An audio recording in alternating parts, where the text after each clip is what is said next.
Hi, I'm Sergeant speaking with Earthwalker Primitives. So at the beginning of this video was a couple improvised stoves, wood stoves that I made using just some tin cans. These are old tin cans that you can find anywhere in trash, or if you have them at home, discard it or whatnot. Great way to make an improvised stove. And trying out a couple different methods, and I'm just going to go ahead and make one here so you can watch me make one, and I'm going to go ahead and discuss it and discuss how they work and what I found out about.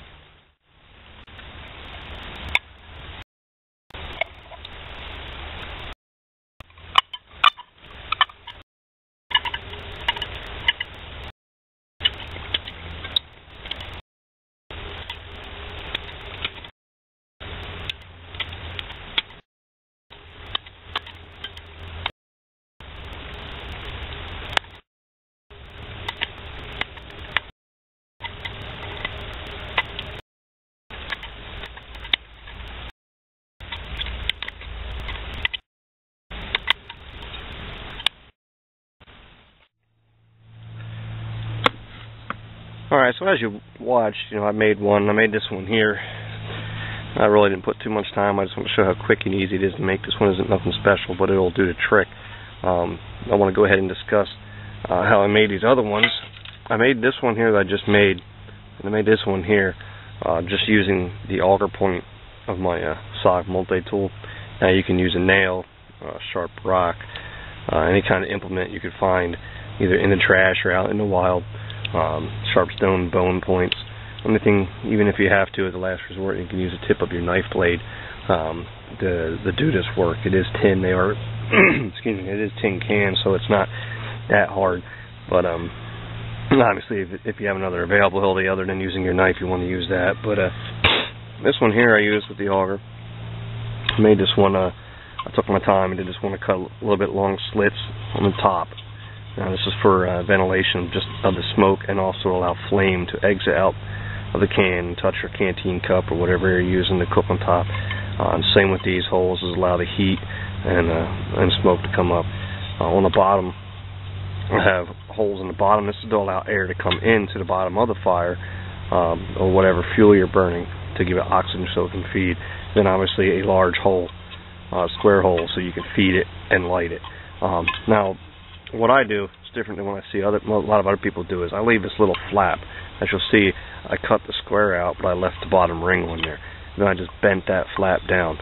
Now the reason I do that is, say you're in an area where it just rained or it's soaking wet, and you want to use either some kind of fuel tab, cotton ball and Vaseline, or just some kind of tinder to start this up.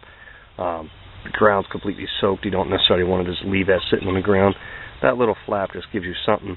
As you've seen in the beginning of the clip, I had a cotton ball with Vaseline sitting on that. It gives you something to place that dry tinder to keep it dry as you light this fire and you wait for it to get going. Now the other one I did, I actually took a little bit more time. I used my Dremel tool. I used a cutting, it's a larger can. I used the cutting disc on my Dremel tool, and as you can see, I just cut a couple slats going through. No rhyme or reason to it. It's just what I chose to do. And then the same thing with the little flap. It was a little easier to cut that flap. And it's just something I spent a little bit more time to make a little bit more of a detailed and cleaner cut stove. Same with the holes on top. I added more perforations on the top. These large holes, painted mine and them, that was just my drill slipping, my Dremel tool slipping, and it took out a little bit more than I wanted to. But as you can see, I got numerous holes around the top for ventilation and for flame, and many more on the top for more heat to escape and more flame.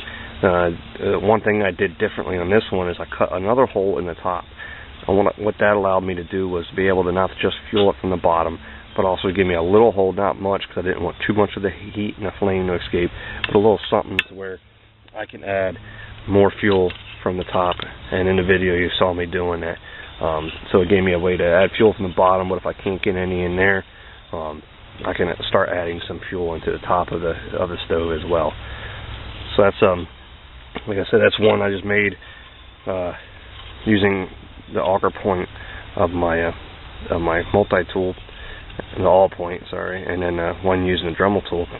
pretty much came out the same, just one's a little cleaner cut, but I just wanted to show that you can either do these and preparedness at home and keep them in your kit, or you could do it in a self-reliance or emergency situation out in the woods, where you find trash, or if you have something, if you have a can of soup or something like that you take camping with you, and you need something to cook in, it's great to use.